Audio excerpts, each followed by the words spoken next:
And we're back. Welcome back to another episode of Exposing the Matrix. Back like we're never left. Left like we're never right.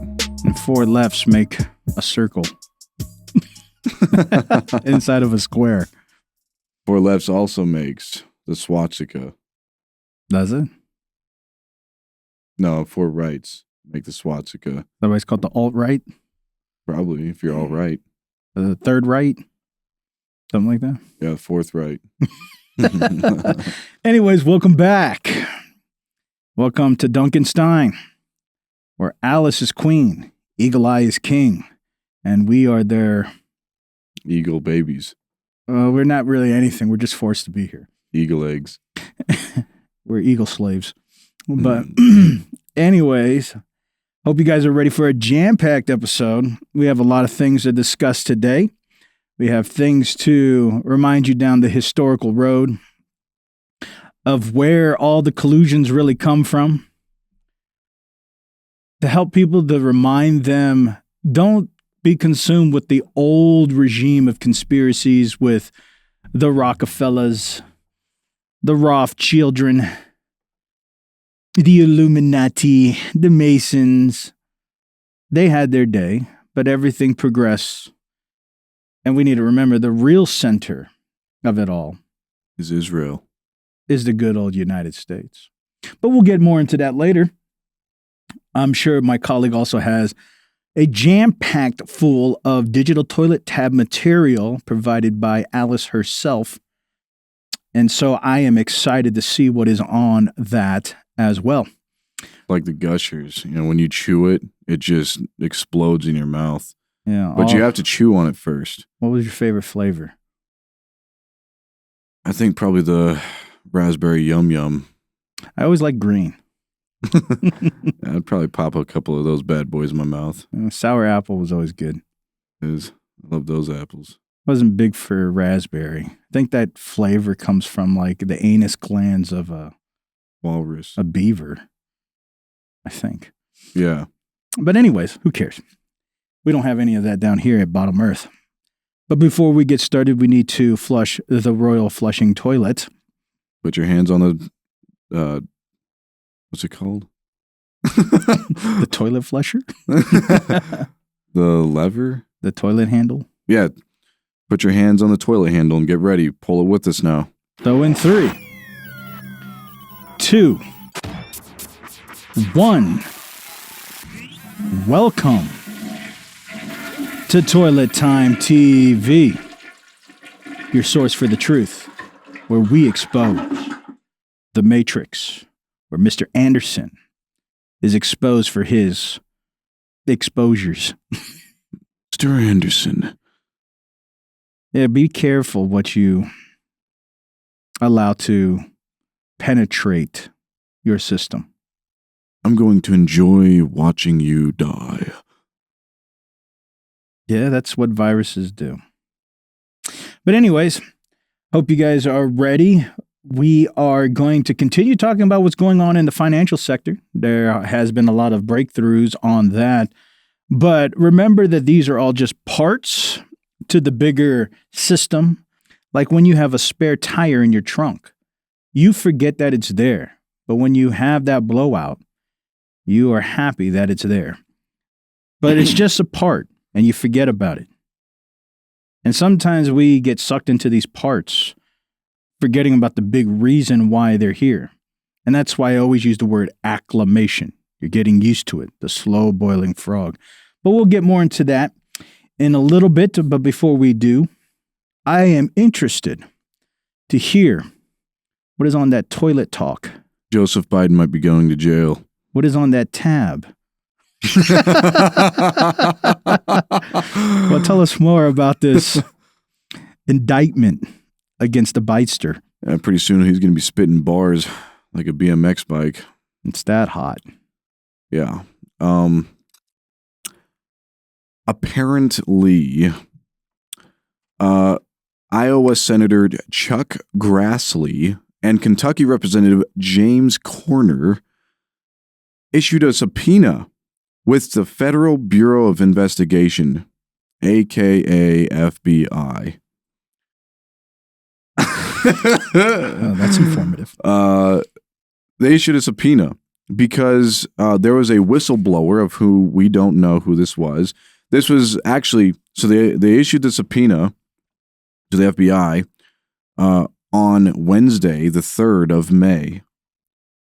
So hopefully when this video is uploaded, there's more news out. But apparently Joseph Biden himself has been caught red-handed by this whistleblower. Our president has been leaking information with a foreign national, and this whistleblower has proof. And now it's up to the FBI, which we know we can trust them. They're not bought off by the government. It's up to them to force the Biden administration to hand over these documents. Well, if there's a whistleblower, why don't he just hand over the documents? I don't think he has them in his possession. I think he's just blowing the whistle. Okay. Well, yeah, that's interesting. Do we know anything about this disclosure? Do we have any information on what potentially is being blown on the whistle? Yeah, he's saying that Biden has been engaged in a bribery scheme with a foreign national. So he's been selling us out. Is it just data, or is it like for trade, benefit, money? Yeah, it has to do with money. To make more money for himself, according to this whistleblower. So it's private benefit. Yeah. Okay. Private benefit, and it's not like a third party thing. It's actually directly linked to Biden himself. So he may be riding bars like a BMX bike. Well, that's interesting. So the two puppets of the pandemic propaganda is about to be pushed into possibly partaking in prison. That's a lot of P's, but yes. Pushing P. Yeah, that's interesting. I'm telling you, 2020 is the decade of the United States television reality show, the sitcom show. America is finally rising up. I'm sure the Bushes were disappointed because, they have had this secessional power since Prescott Bush, since the 40s. And then you had George H. Bush in the 90s, then George W. Bush in the 2000s. And, the next one was supposed to be Jeb Bush. But, well, he was, what Donald Trump said, low energy. Yeah, the Bushes had their chance, but they got trimmed. Yeah. They've been running the show for a long time, so. Got clipped. Well, I think it's just now it's time for the sitcoms. The George Bushes, they weren't really into the sitcoms. They were more about establishing this new world order. But now we got the TV show. I mean, there's nothing more perfect than Biden and Trump. I mean, that is the epitome of entertainment. Yeah, I actually saw this video. There's reporters going around asking previous Biden supporters and voters, people who voted for Biden, and every single one of them are in deep regret. They're actually saying, I'm sorry for voting for the guy.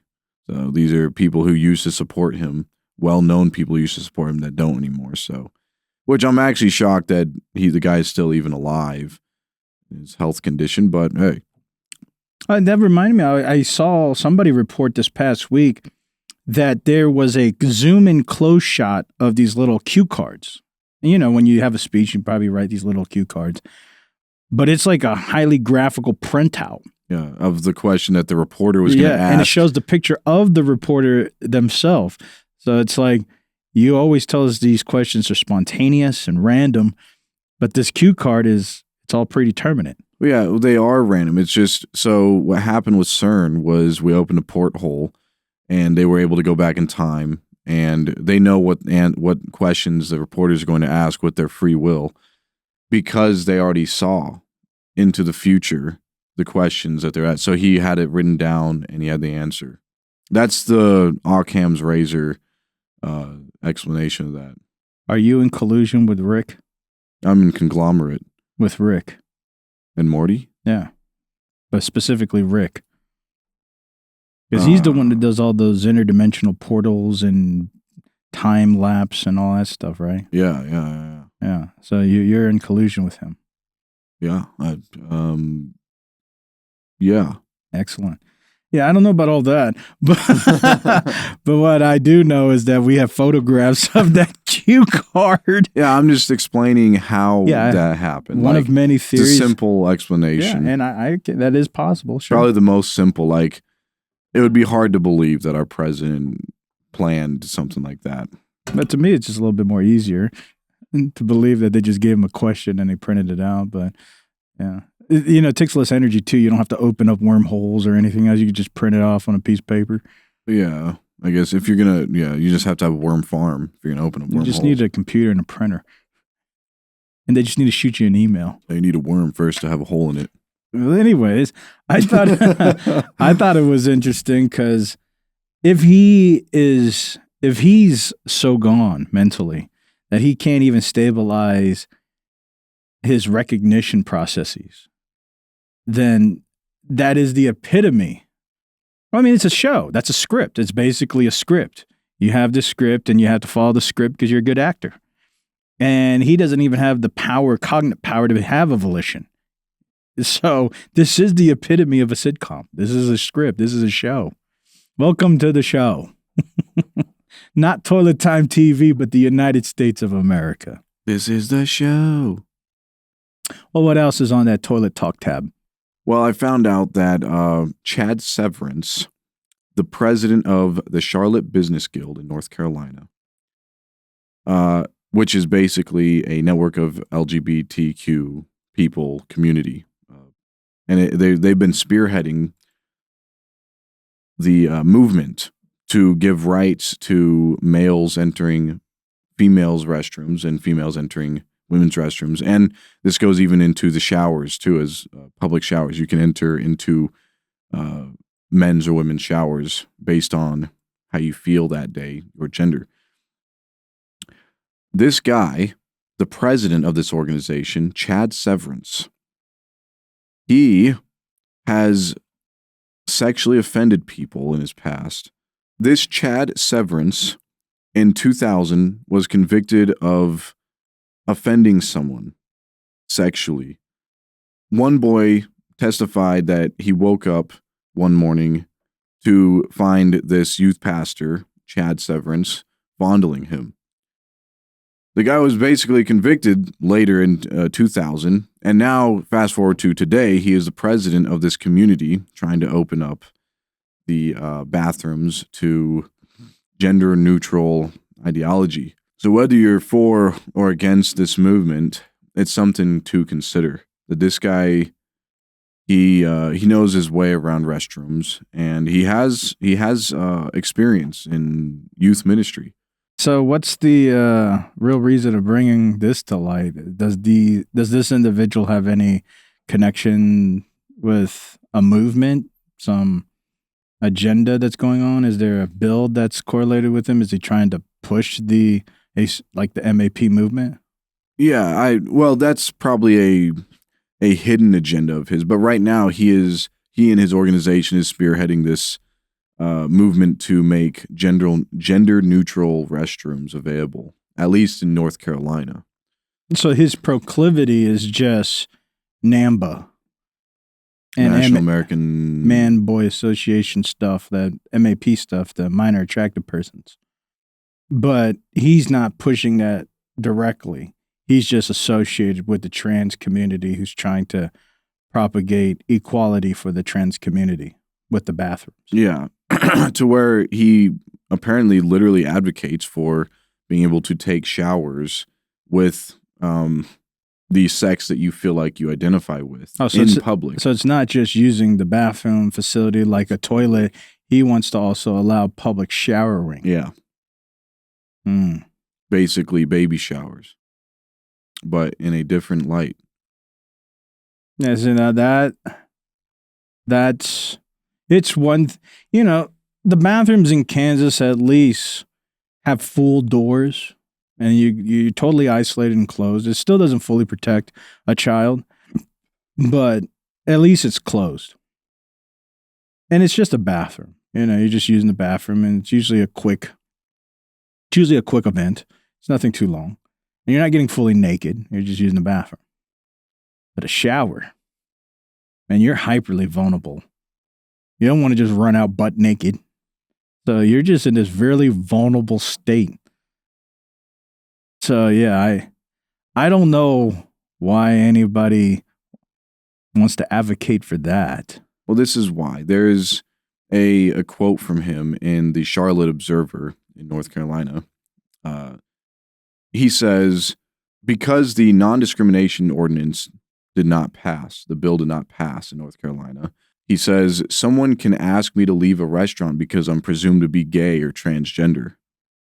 So he's open now for ridicule for his identity. Somebody can now tell him to leave a bath. If he goes into a women's bathroom, someone can tell him to leave.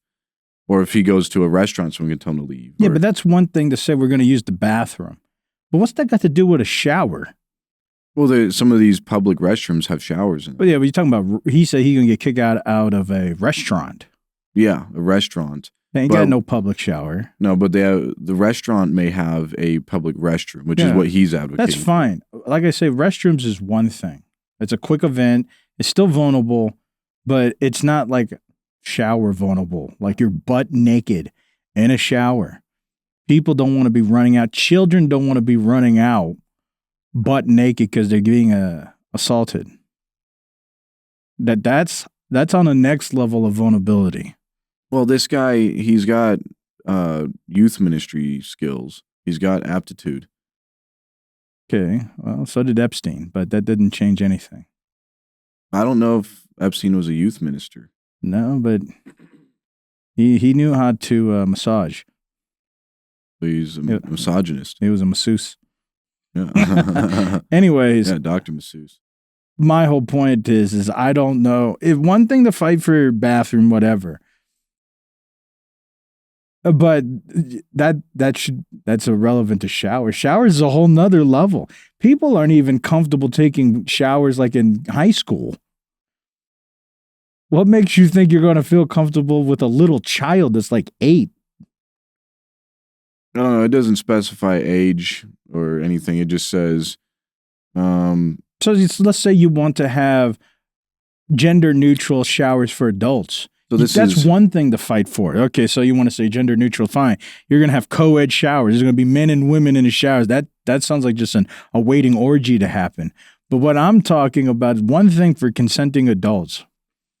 So according to Austin Ruse, working for Breitbart News, he says Chad Severance and his group have taken a lead role in seeking the right to allow males to use the restroom and showers of females, including those of little girls, which is described by advocates as nothing more than non-discrimination measures.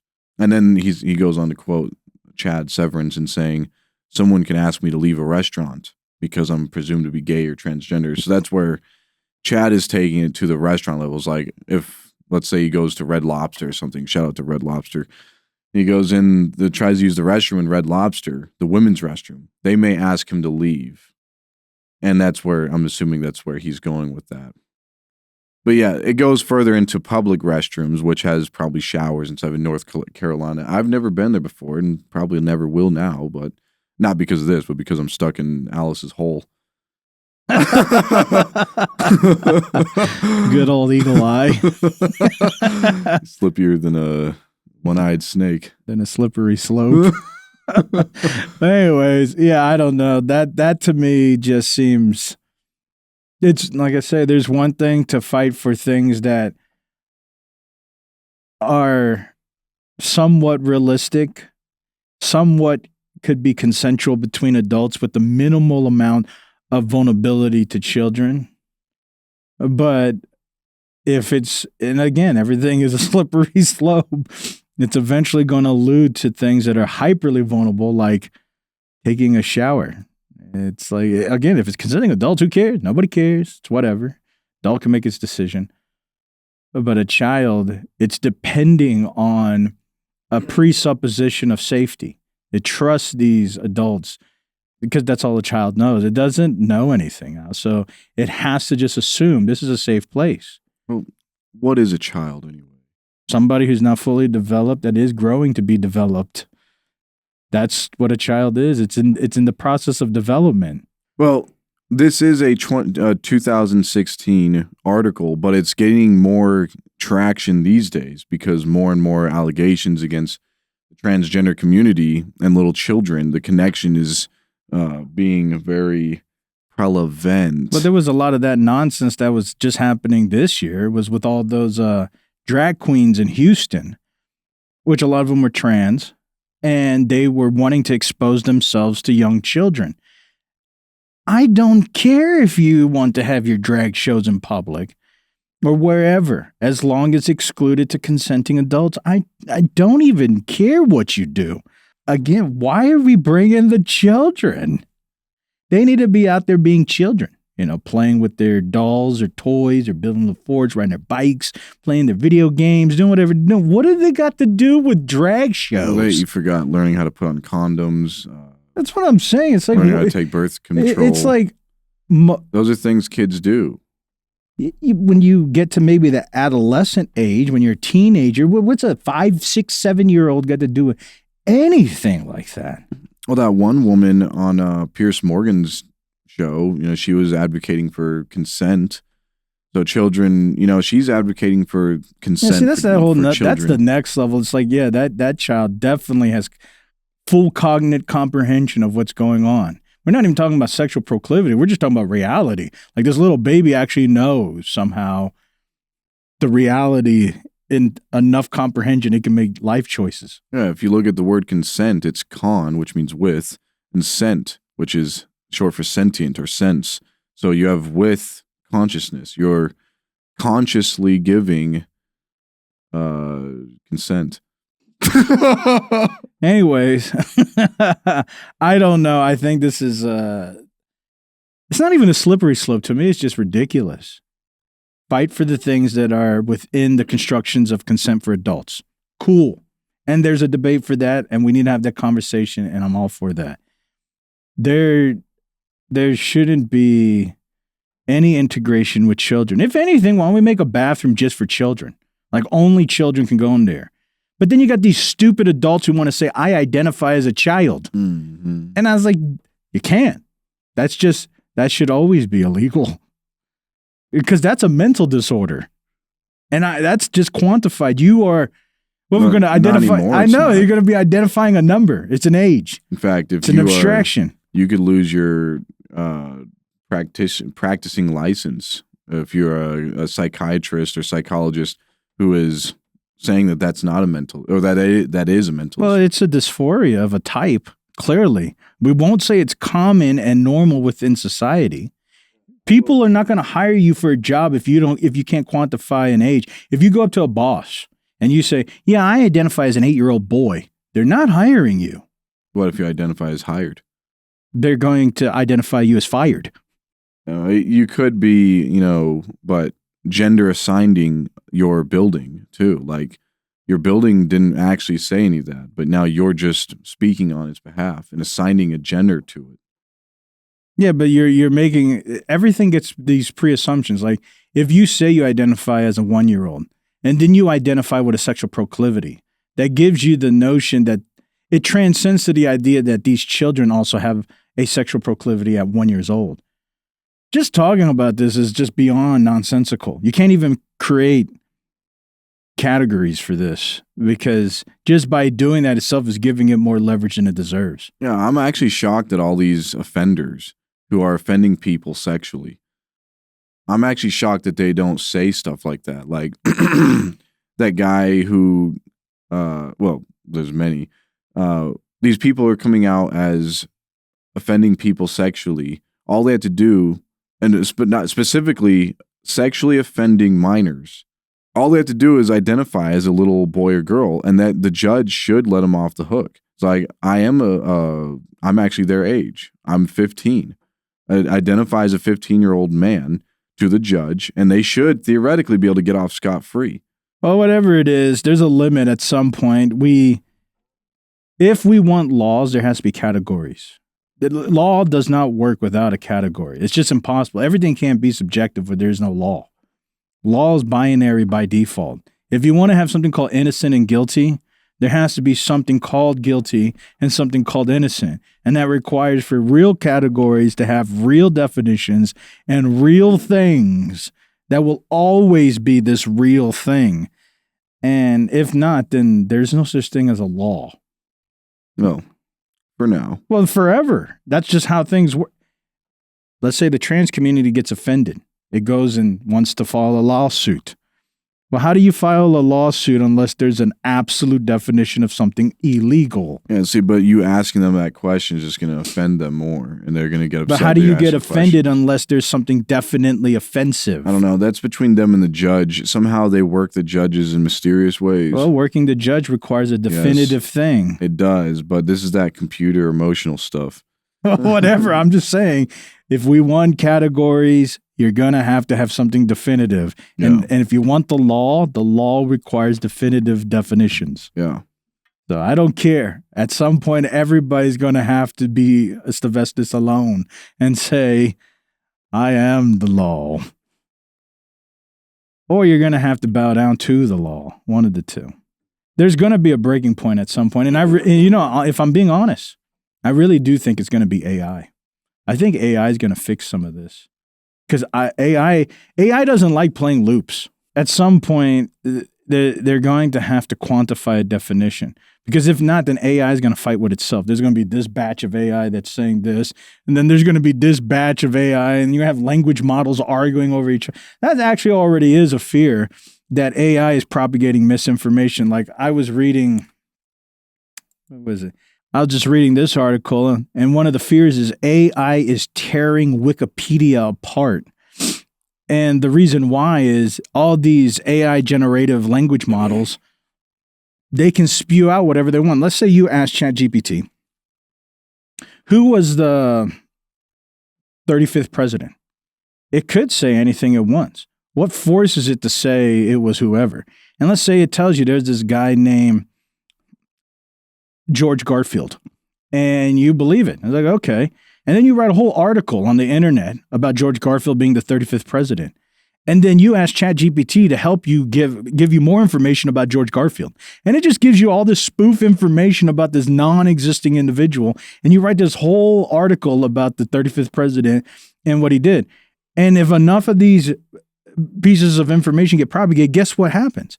Where do you think AI gets all its information? It scours the internet. So if you have a whole propagation of this invisible guy named George Garfield, you're going to teach more AI language models about the 35th president called George Garfield. But yet there was an actual 35th president, but AI is eventually going to find out about George Garfield, who doesn't really exist. And this can happen infinitively. And think about it, if AI starts writing articles, it's going to do it forever. And eventually it could just change all history, change everything. It can change all the information that exists because it's teaching itself. And then it itself is creating new false history. And then it's going to teach itself false history. And then it's going to teach you false history because you're asking all this information and you're depending on it to give you real information. But it's creating the false information, learning from the false information and telling you the false information as real information. I think this is an interesting cycle. But yeah, that's already the fear. And so if you see that happening, I think at some point AI is going to fix this weird dysphoria problem because it's not going to play a circular game forever. At some point, AI is going to come to a consensus. And whenever it does, I think it's going to establish what is correct or not. And then it can start writing dissertations, and it can start writing papers, and it can start propagating anything it wants.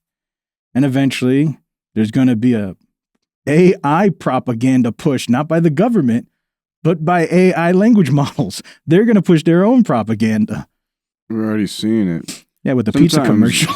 Yeah, not just that, but sometimes I wonder that if that's just a spoof too, like the government has real AI that's actually been generating all these news anchors. Like all of it's been fake. None of them are actually real people. They're based off of real people's faces, but that's why they're all saying the same stuff. So all of these news anchors are all just AI generated news anchors. Well, it's possible. Except for Fox or CNN. If you see someone get fired, that's probably a real news anchor. But none of these, There's like hundreds of news anchors that You're talking about like local media. Yeah, local media. You never hear anything about who's there, who's not there, who's getting fired, nothing. But then the ones that you do hear about, people getting fired and starting their own businesses like Tucker Carlson or whatever, those are probably real ones, but they're so far and few because there's the mass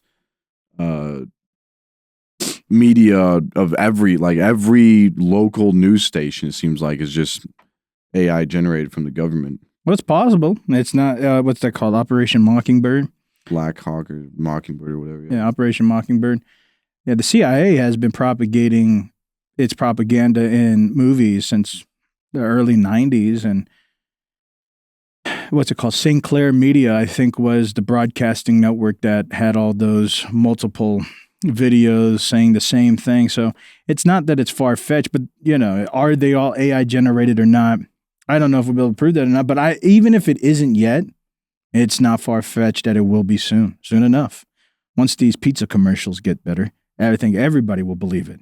Once it doesn't look like the pizza's melting off their face and it looks real, I think at that point, people may start to genuinely be concerned that all of this would and could and maybe is generated by AI. But that is one fear that a lot of people, these technologists, are having a concern about is AI needs to scour for data.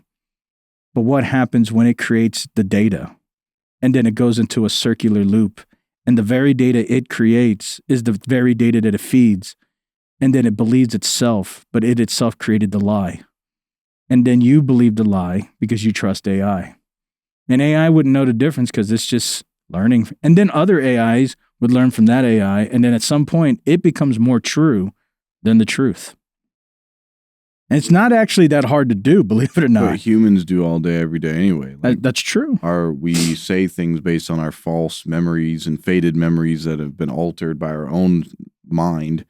And we say things enough times to ourselves to make it true. And then other people latch onto that and eventually have this whole community of people believing a fictitious story. Or at least there's some truths in it, but it's mostly not true. Yeah, what do they say? That history is written by the victors. And that alludes to the fact that it's not accurate. It's propagated in the light that the victor wants.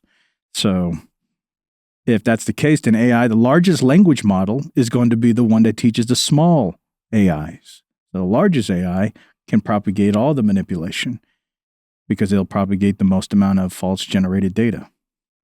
Anyways, It's very easy to do. It's not that complicated. And the more we give big AI language models like ChatGPT, it's the biggest one. And if we get, it has 100 and I think ChatGPT 3 or 4, one of the two has 175 billion parameters. It's a huge language model. I think ChatGPT 5 is supposed to be in the trillions of parameters. And the larger it gets, the more data it needs. And at some point, either it's going to create synthetic data, which is just a form of false data, or it's going to literally propagate, regurgitate false information and train itself because data is running out. Pretty soon it's going to say, I think, therefore I can. I think, therefore it is. It's going to speak into existence. It's actually going to become God. Yeah. And that's probably when everything's going to get wiped out. We're going to go back to Stone Age. And then people are going to write Bibles on this fact that God created everything. And it's going to be this endless loop. It is a very strange scenario. And it is interesting that it's all happening right now. It's not happening 10 years from now. Everybody's been waiting and saying, oh, yeah, sure, maybe in not my lifetime. Everybody says not my lifetime. Well, it's happening right now. And if you're alive, it's in your lifetime. It's happening. 7 years. It's imperative to feel embarrassment when you hit the low because arrogance is like heroin inside your dome. Shout out to Andy Griffin. And Barney Fife. Well, anyways, moving on to other things. I was reading this week that the IMF director has quantified that regardless what the public thinks about central bank digital currency, CBDCs, they are coming. There is no stopping. You can't go back.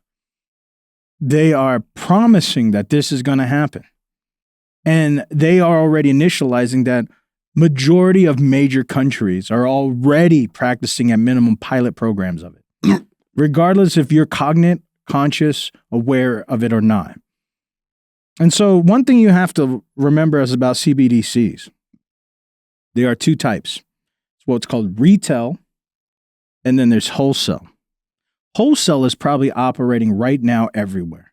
Wholesale is what's going on between central banks and little banks. So like your local bank or large banks, JP Morgan, Wells Fargo, but it's between your central bank, like the Federal Reserve, and the banks. They transfer digitally. You know, they type in a computer, you got some fake numbers, and they just add numbers all day, and that's all done by tokens. That's all digital dollars. So those CBDCs are already running. And if you don't believe that, you think that the Federal Reserve is shipping all these dollars literally to the bank? If that was the case, none of these banks would have collapsed during the bank fall. You know, Silicon Bank and all of it, they would have had the money. So nobody's got no money. The digital money is already running. And so we have to accept that CBDCs are already propagating around the whole world. The question is, are you going to accept CBDCs? And that's what they call retail. Will you accept a digital dollar for the transfer of a physical dollar? And that is the hardest thing the IMF director is also admitting. It's hard to convince the public to accept this. But they say at some point you will have to, because all banking systems across the world is slowly integrating a full digital economy. And so I think it's interesting that people always try to revert this back to the Rockefellers and the Rothschilds and the Illuminati and all this stuff. And they had their time. The Masons had their points. And you can believe they still exist to that. But what's those magical numbers, 11, 22, 33? It's hard to believe that someone like Alice would actually be going to a church or religious group or something. It's hard to believe. It's like, you know, I mean, I know it's cute. You guys think you have secret knowledge. You think you have knowledge comparative to AI GPT-5 or whatever. But, you know, in the end, it's just cute. Well, that's what people naturally think. They think they have that power. But the age of technology is here. Yeah, that's what I'm saying. Like, the Illuminati is supposed to have secret information. The Freemasons are supposed to have secret information of the world and the universe and all this stuff. It's like, but they don't know what ChatGPT-5 has to offer.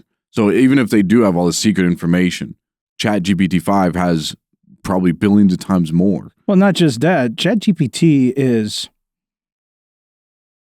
a data hoarder. It's a data pig. It's searching for data. And if there's data out there, it's going to find it. So if you think you got secrets, ChatGPT has got them. It's looking for data. So I don't care what secrets they got. And ChatGPT is going to find it. And then, you know, it's just storing in its database. It's not like just going around gossiping. If you ask the right questions, you can probably get the right answers. But it's got it. It's like you got to be ignorant to think that all these AI language models aren't looking for data infinitively. So whatever your little secrets are, it's scouring everything. And if you got Google, which is their version of ChatGPT is Bard, it's probably going through your Google Drives, your Google Docs, or whatever papers you've been writing that you think is all secretive. We reported on it last, maybe about 4 months ago, when that whole Kanye thing was going through. There was this whole subreddit, where people were reporting that mysteriously, if they had that Champs interview with Kanye, it just got deleted. And Google say, we saw that this video violated our policies.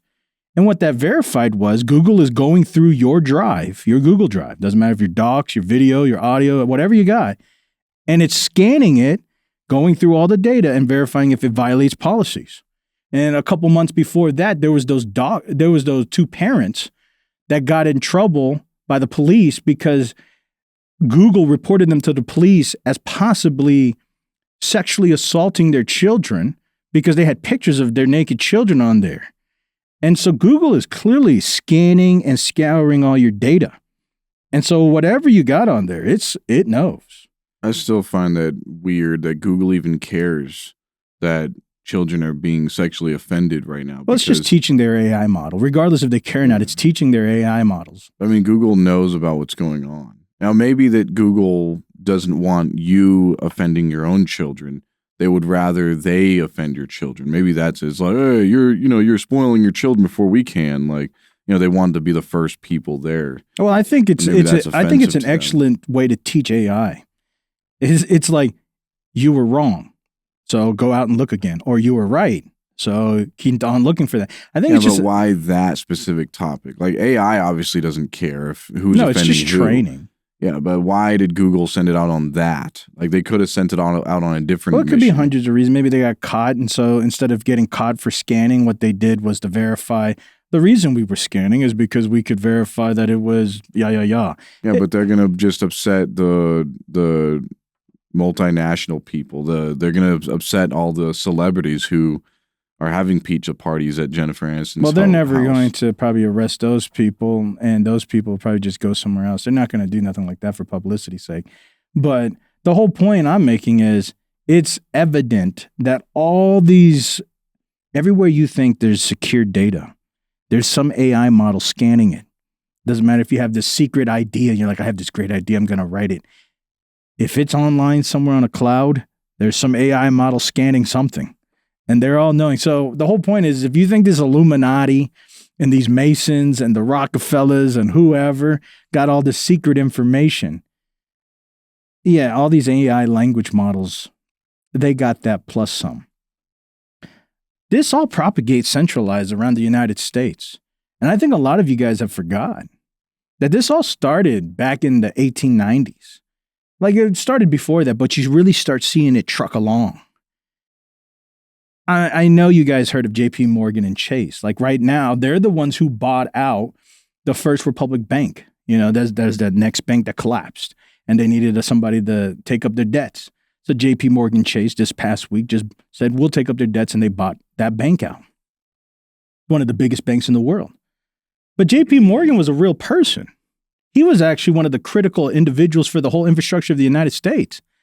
The United States would have actually failed twice if it wasn't for JP Morgan. In 1893, the Panic of 1893 and the Panic of 1907 were both bailouts for the United States by JP Morgan himself.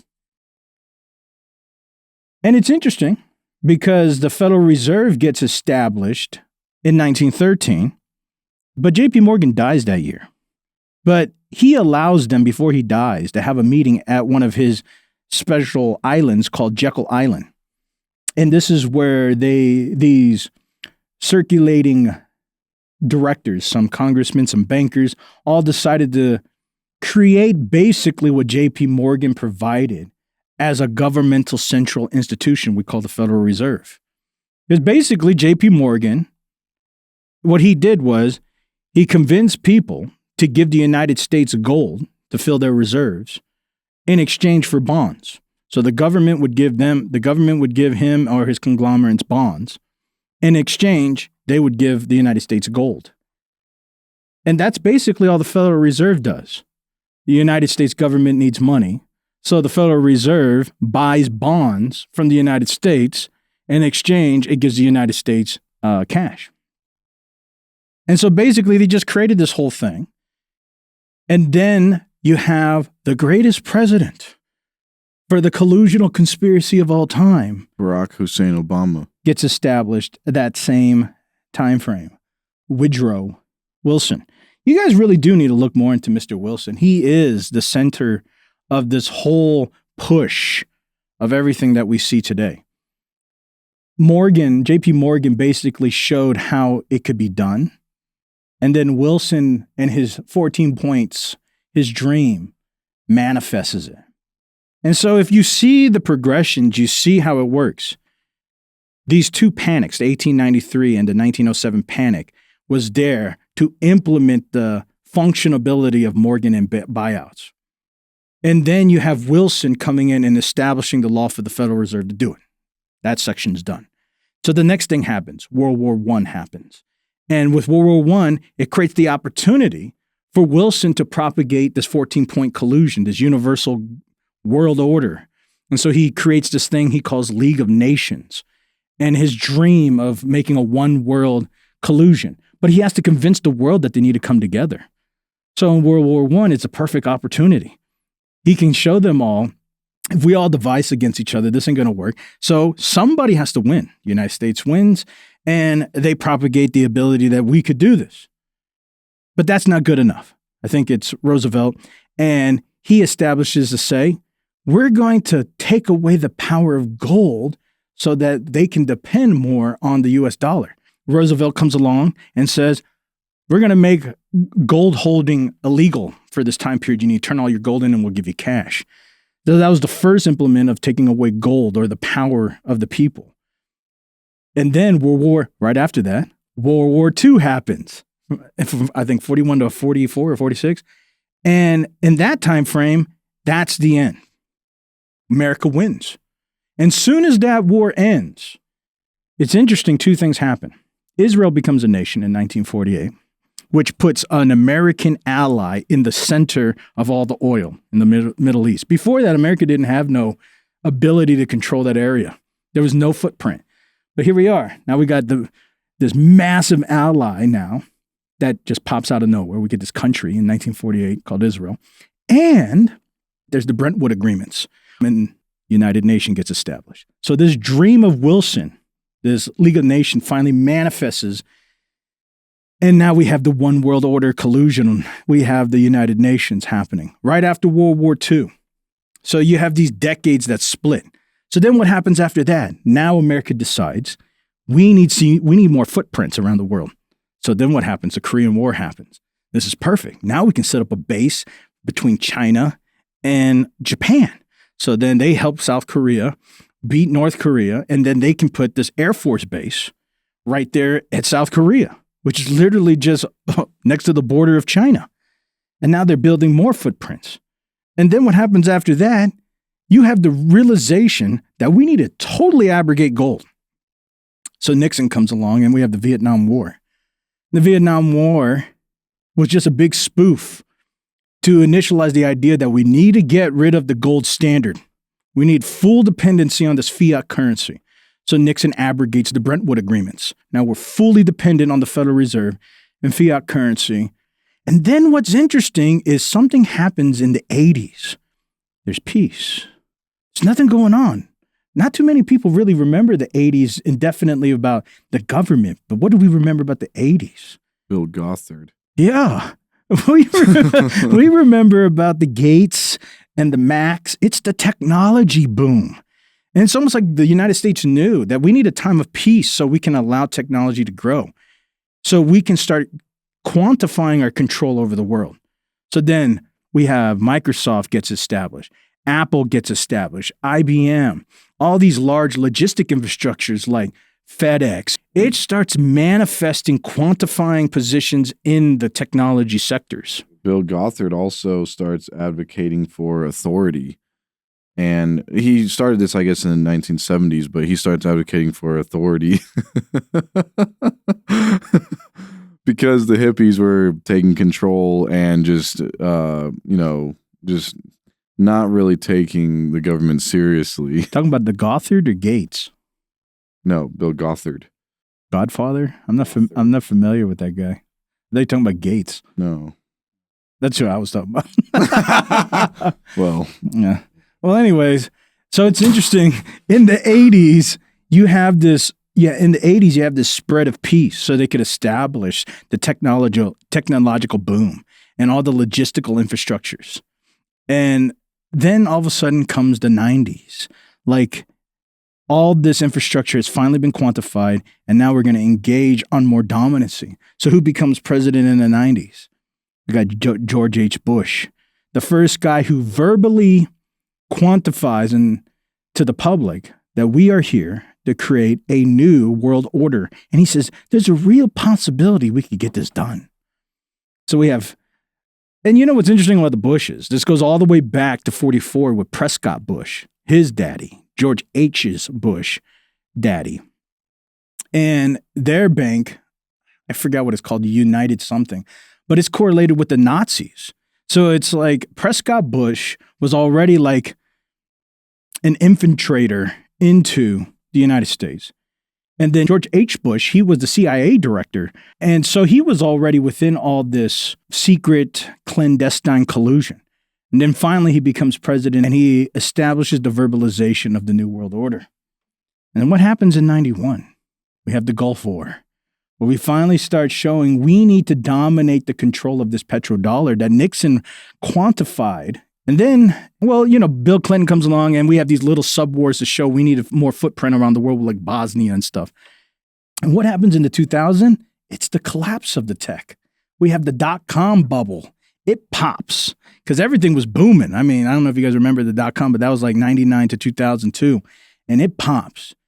And right after that, in the middle of it, 9/11, 2001, we have this weird false flag attack. It gives George W. Bush justification to go back to do Gulf War II, to establish a footprint back in Afghanistan and have this boogeyman show up, which has been alluded that he was a CIA Osama bin conglomerate. Yeah. Yeah, like really? Yeah. Yeah, they a lot of people assume he was in collusion with the CIA also. It makes sense. Well, George H. Bush, his dad, was a CIA director. So it wouldn't be hard for him to set up this collusion and then his son quantify the collusion. And then what happens at the end of George W. Bush's reign? You have the biggest bailout in United States history. And then Obama becomes president to take over, which nobody's going to say it was his fault. It's the perfect. Well, you have William Clinton. Oh, no, that was before Bush. Yeah, that was 96. Yeah, I was going to say, because some people say that Lewinsky was part of the CIA. She was part of some collusion. But, yeah, it's just interesting because then you go into 2000, during Obama's reign, it's almost like the year of conspiracy. So you have the 90s, which is the year of invasion, the decade of invasion. And then George Jr. comes along and tries to quantify the justification for that invasion, which is finding a boogeyman. We need to go to war. See, now we know who it is. It's Osama bin Laden. And then you have a Barack Obama coming in and bringing the age of conspiracy. During his reign, there was more conspiracies than ever. His name, who he is, where he came from, Barry Soetoro. Yeah, Barack Hussein Obama. Yeah, I mean, it's like he brought in this whole decade of conspiracies. And then after it was the time for the sitcoms. The 20s. We go from zero to the 10s, then to the 20s. We have the sitcoms. We have now Donald Trump and Joe Biden. Literally the epitome of a television sitcom. This is the epitome of entertainment. We have a global pandemic that forces us to watch. I don't think anybody has watched a president on television more than Donald Trump in all history. It's almost like the pandemic forced us to watch him. Yeah, and Biden. Well, Biden's just the fruit of it. Now we can laugh at a president and not feel weird. Before, he was highly honored and respected. But Trump came along bringing entertainment, and then Biden was just justification to laugh at it. So it's like now the year 20 is the pandemic and the force of sitcoms and entertainment. Anyways, this is the progress that I took you from 1890, and this is just me sub-touching it. There's so much deeper propositions going on here. But I just want you guys to remember, forget the Illuminati, the Masons, the Rockefellers, and you don't need all them to understand what's really running the show is the United States of America. They've been running this propagated collusion since the 1900s, since J.P. Morgan. And it's been very obvious. I mean, you don't have to do much research. It's just very obvious. And so I just want to give you that little conceptual overlap so you can realize all these little parts that we talk about, from the 15-minute cities to the bank collapse to AI. These are all now just fruits of what they've been working on since J.P. Morgan. And now who's the bank who's buying all the bank collapse banks? J.P. Morgan is still around today. And guess what they're going to do? All these small banks are going to collapse, and J.P. Morgan's going to come to the rescue buying all the small banks, and it's all going to be owned by a hand group of banks. And these hand group of banks are going to force everybody to take CBDCs, which will be the end of all your sovereignty at that point. Because once they control your money and it's programmable, they will control you in every facet. And that's the end. But anyways, I just wanted to give you guys that reminder, because I think sometimes when we talk about these little subparts, we forget that the larger collusion has been in the works for literally a century. And here we are today. But anyways, that was a little down memory road. I know that might have been a little much for some, but I think it was necessary. But I know my colleague has something warm and sensual to give us, something moist and like a towelette. Like pizza. Is that what you have? Is this Pizzagate too? Yeah, I would like to invite everybody to Jennifer Aniston's pizza parties. Thank you very much for this prestigious award. To show my appreciation, I am inviting you all to a pizza party tonight at Jennifer Aniston's house. I'll see you there. Obviously, me and the host won't be able to go, but you guys that are out in the real world, if you could figure out where she's living and what time she throws her famous pizza parties. Adam Sandler is probably her biggest advocate for this pizza party. He always talks about her pizza parties and how amazing her pizza is too. So these circles of friends that you guys have.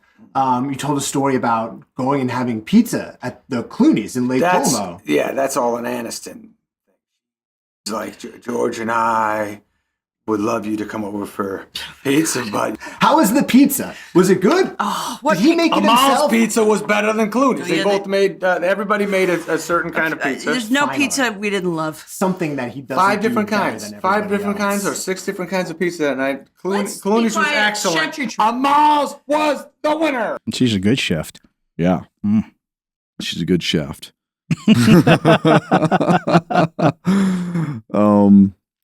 Yeah. So, as you see in the video, I'm sure, or have seen in the video, she just hit her and Adam Sandler. They're in this collusion. They are obsessed with pizza. George Clooney lives. Yes. And Jen and George are friends. So George, you sure. went to George's house? Him and his wife and all these nice people were there, and they invited Jen and me. I know George back in the day too, so we went there and they made us homemade pizza, and it was an amazing time. I sat next to Bono. It was a good day. She Her can. parties are incredible at her house too. Yeah, she does have good parties, and she makes good pizza as well. She makes great pizza. Yes. Wonderful pizza. Quite remarkable. What do you make of that? Do you think it is legitimately alluding to a Pizzagate? I don't know. It's kind of weird to hear actors and actresses so obsessed with pizza parties, like they're 10-year-olds or something, like they're having a sleepover. Not only that, only the celebrities are invited, like elite, like Epstein style celebrities are invited to these pizza parties, of course. So I find it very interesting.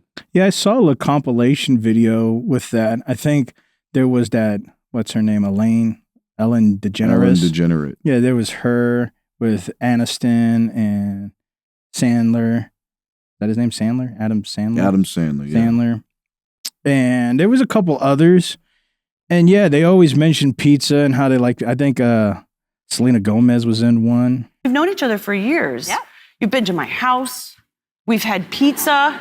Girl after my own heart. Do we love a pizza or what? We love a pizza. We do. It's so much fun. Now, yeah, I mean, it's hard for me to make anything quantified from that, but it is a little strange that they are so elated with pizza. It's almost like hyperbolic. It's over-exaggerated. It's one thing to say, hey, I enjoy pizza. I like pizza, but it's like, do you want to come over for my pizza party? Do you want to come over and enjoy pizza? I make the greatest pizza. Oh, she makes the greatest pizza. And just talking a lot about just pizza. It does at minimum seem out of place and strange at minimum. Oh. Which you guys are seeing here now, which you probably will hear the audio too. It's just weird how obsessed with pizza they are, knowing the history of this. Now, it could be all just a big front to make fun of the pizza gators out there. But I don't know. It's just interesting. They seem pretty serious, and they're over here talking about, oh, yeah, your last pizza party was, oh, man, it was so good. Oh, yeah, nothing like I've ever tasted before. You know, they're just obsessed with pizzas. I thought it was interesting. Mm. Yeah, I was, she has, I guess right now, Jennifer Aniston has a house as of 2023. It's a 21 million Bel Air mansion that you could go and tour right now. Maybe you can find some leftover pizza there or something. I don't know. Now, on that note, I was reading also somebody bought Epstein's Island because it's been on the market for a while. Somebody literally bought it, was a billionaire, for $60 million. And they asked him, what are you going to do with it? And he said, I'm going to make it a luxury theme park. And I was like, yeah. Why luxury?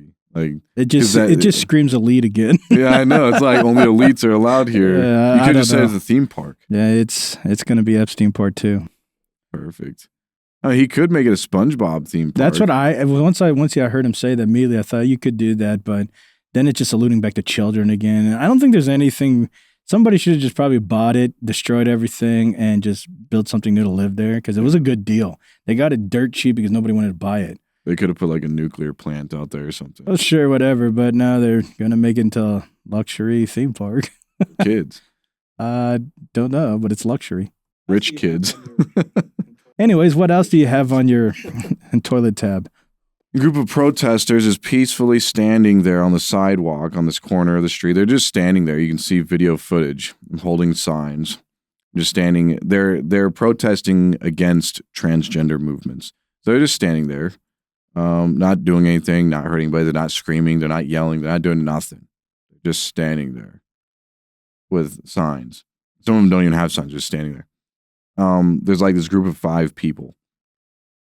Well, a couple of transgender activists just walk up on them and start pepper spraying them all.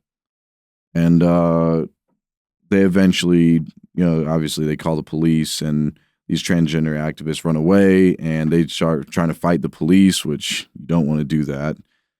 Doesn't matter who you are. I guess you can identify as one of the police. Maybe that'll work, but somebody's got to be gutsy enough to try it. Anyway, it didn't go well for them. They got tackled and beat up and everything and put in jail. So there's 3 transgender. So the transgender activists were the one doing the pepper spraying. Yeah. They these protesters weren't doing anything. They're just standing there. And all of a sudden these transgender activists just walk up and start pepper spraying them. Yeah, it's interesting because you always allude the fact that if you just identify as a trans or identify as some type of homosexual proclivity, that you kind of get a free pass. But maybe that time is coming to an end. Yeah, they're over here shooting up school buildings and all that. And then, anyway, these people aren't even doing anything. And they just walk up on them and start spraying their face with pepper spray. Maybe that age of entitlement is coming to an end. I hope so, because there's nobody down where we're at anyway in Alice's hole, but I feel bad for the people that are out there just walking. You're just walking your dog or walking your kids or walking your mom and dad or whatever, and next thing you know, nobody's safe. Somebody's just gonna expose you to the truth. Sometimes the truth is painful. That's what they say. You got to let the truth shine through you. Yeah. You got to let that thing ride. You got to take that mask off or whatever he says. Well, what I always say is the truth is inside of the pudding. So, we talked about the Amazon network that's going everywhere. That's going to be able to connect everybody. That's going to find everybody because you can't hide from this Amazon sidewalk network. But Dallas County is proposing a new information highway to make sure that the internet is available everywhere. So you're going to start seeing these little antennas on sporadically on light poles everywhere.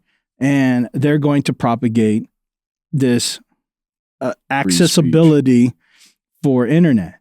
But to me, this is just another way of doing exactly what Amazon's doing. It's another way to spread the network. and they're going to gather information. Because think about it, it's one thing if you're on your own service provider and you're scanning internet, so your service provider knows what you've been looking at.